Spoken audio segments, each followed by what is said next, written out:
inspired by thirst, I'm inspired by worth. I desire your worst, so you can just hide while I work. I ain't tired, you first. I'll write a second, third verse about the lies you go disperse. You never did shit, I know it hurts, but something deep inside won't let me quit. I swear that I'm inspired by all this shit. Tell me that I can't and I won't. That's what guides me the most. Your lies, I'll do what I want.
Leah, how are you?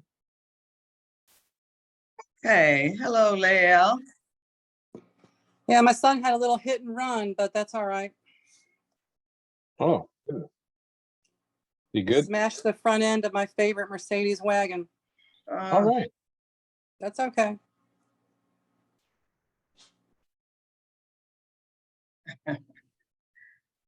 Yes. So, good evening, everyone.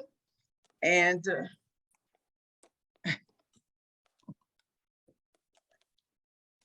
we're coming live at you from our Zoom platform. We elevate you and Wealth Elevation Academy. We have with us our coaches, Coach James Vaughn and Lael Caldwell. Good evening. Good evening. Awesome, awesome. So tonight we're going to receive a coaching session from our executive coach, James Vaughn. That's awesome. Seems like I have a delay again, so. I can hear you just fine though. You can? Good, Yeah. good.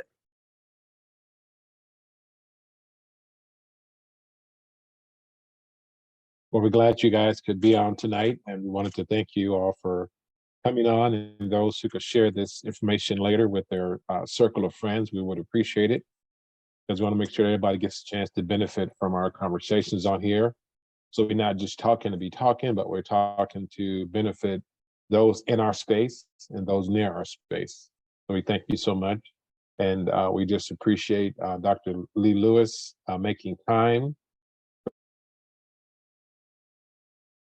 for this day-to-day activities and things that she's doing, and also Lael Caldwell be on here as well. So we just thank you guys, and again, just pay close attention to the conversation. Sometimes we tend to think that things aren't for us, but if we listen closely, it is for us now or it is for us later, but it is definitely for us. So thank you so much for your attention to this recording.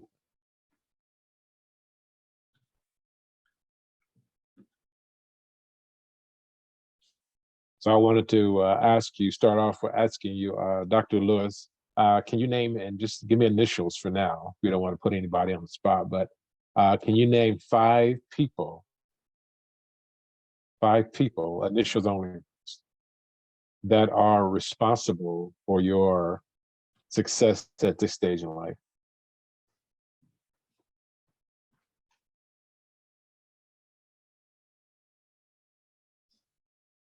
Oh, let's see. You know, I've never took on mentors per se, but in particular, Anna McCoy, Coach Anna McCoy, oh my goodness, she just the bomb. And lost my parents at a very young age, so I did not have them. And I, believe it or not, sometimes it's important to even receive from your children.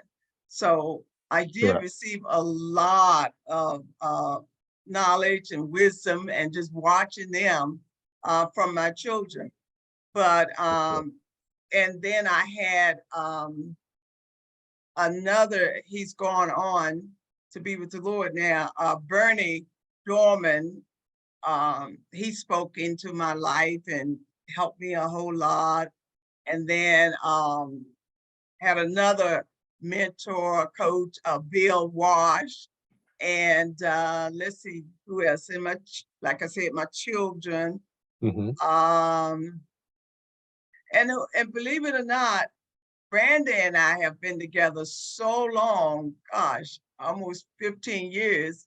Oh, And okay. she's very good with her wisdom and steering me in another direction when she see I'm trying to fall off the cliff.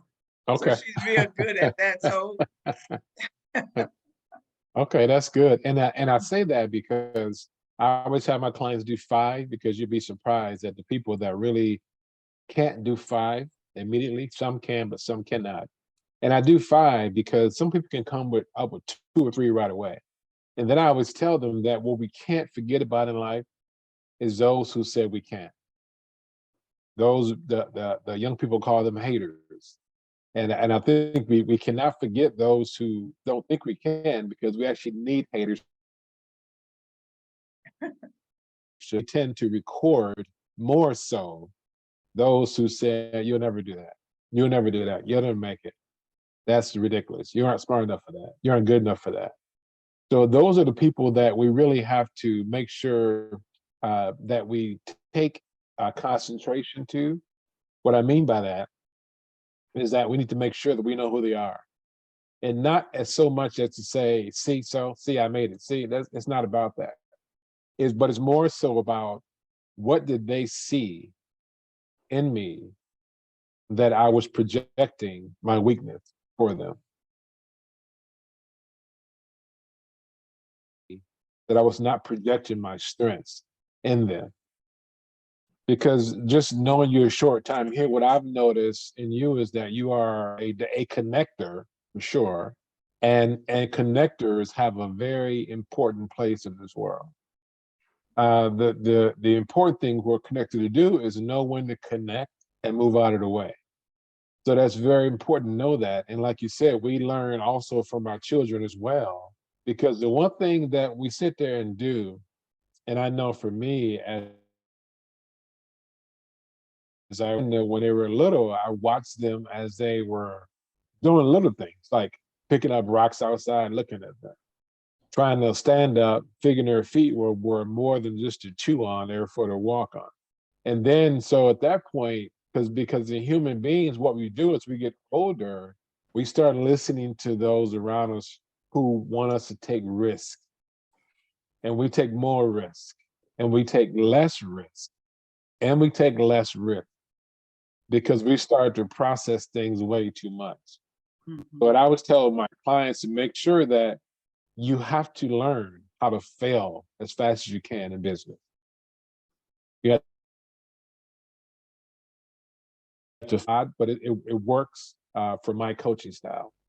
Because if you don't fail, how do you know you couldn't do it in the first place? Well, how do you know, more important, how do you know that particular process didn't work?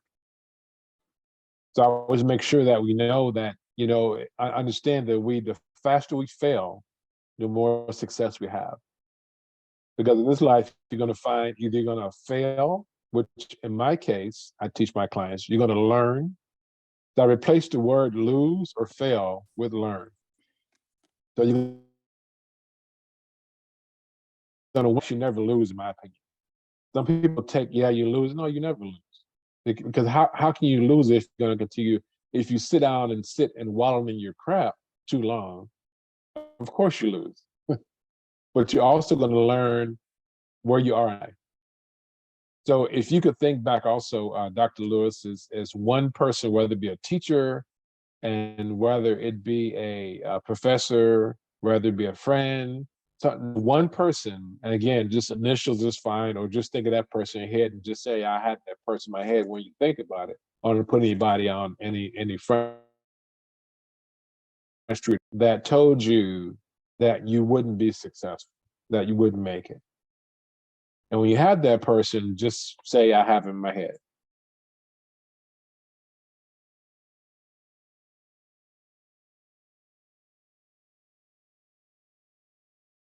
I do not recall anyone ever telling me that. I've always been very obstinate, I guess, and a little hard-headed of going my own way.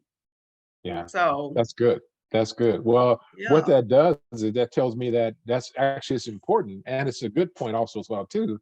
Because what that means is that you've gotten to the point early in life, real early in life, apparently, that and that is what one thing that most people don't get, and they start growing into that area where they start being concerned with what people think of them, how people perceive them. And the faster we leave that space, the more successful we're going to be. Because some people don't get that, they don't get there early enough, so to speak. And so when I teach them how to get there, because the only one responsible for you is actually you. And so no one's going to care about you intimately and really, really deep down inside is going to be you. Because you know at this point what works and what doesn't work. You continue to take risk. Our intuition is something that we all have. And people will say women's intuition, people will say sixth sense. They term it a million different things in society. But I always ask people, you got to make sure that if something doesn't feel right, you have to jot it down on paper and ask yourself the question, why doesn't it feel right? Who is going to be affected by this not feeling right? If I do it, who is it not going to affect? is it Now, this harder to coach? Is it harder to coach men or women? Which is harder, coaching man or woman? well, it's harder coaching men, in my opinion, just because of my experience over the years. Because I find they process some things more. And if you do those thinking and processing, you're more apt to be able to listen. Now, everybody has a point of being hard-headed, but women I found, at least in my client base, they tend to be more receptive to a different way of viewing things. Because the one thing that I think, and again, in my area, in my career, is that I found that women, when I tell someone that it's not okay, it is not beneficial,